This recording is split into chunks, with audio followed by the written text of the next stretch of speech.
సహాయం. నిరుపేద కుటుంబానికి చెందిన వ్యక్తి శంకర్.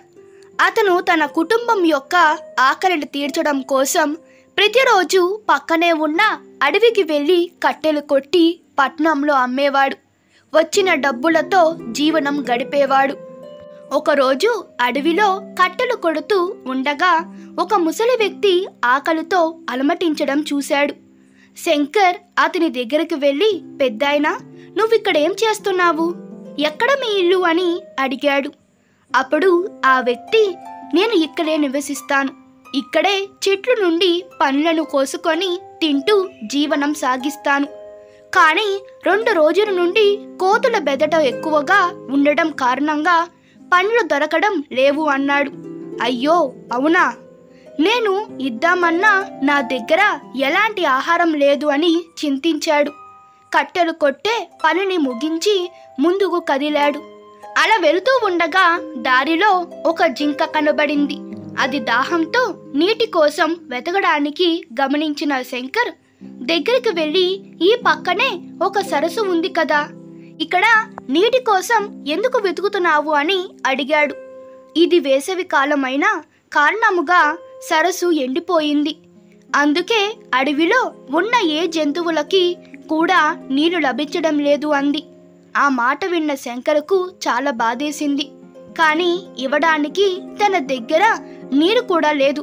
తన ప్రయాణాన్ని ముందుకు సాగించాడు. మెల్లగా చీకటి పడడం మొదలయ్యింది. కాస్త దూరంలో కొంతమంది వ్యాపారులు ఆ రాత్రి అడవిలో బస చేయాలని అనుకున్నారు.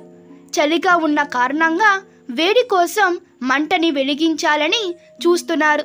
అక్కడ చూస్తే అన్ని మహావృక్షాలు ఉన్నాయి.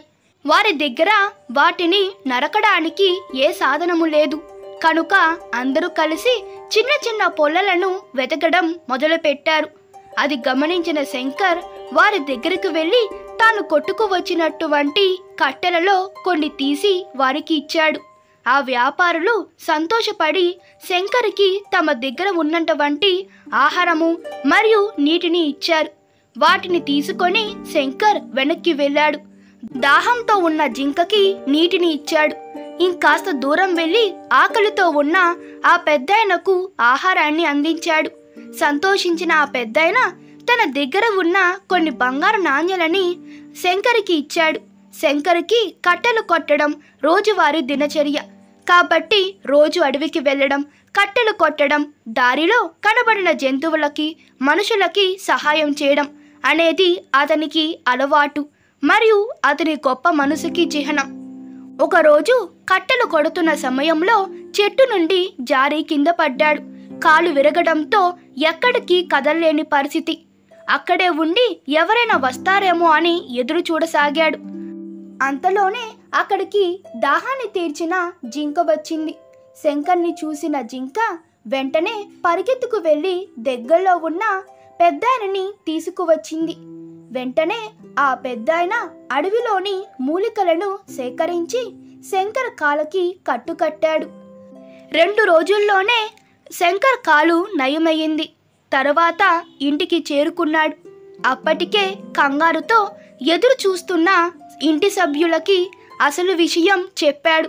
ఆ జింక మరియు పెద్దాయన లేకపోయుంటే నేను ఈ రోజుకి కూడా ఇంటికి రాకపోయేవానని చెప్పాడు. కుటుంబ సభ్యులంతా మనసులో వారికి కృతజ్ఞతలు చెప్పి ఊపిరి పీల్చుకున్నారు. నీతి: మీరు ఇతరులకు సహాయం చేస్తే వారు కూడా మీకు సహాయం చేస్తారు. ఈ కథ మీకు నచ్చినట్లయితే మీ అభిప్రాయాలు కామెంట్లో తెలపండి. Please like, share and subscribe to my channel. Thank you.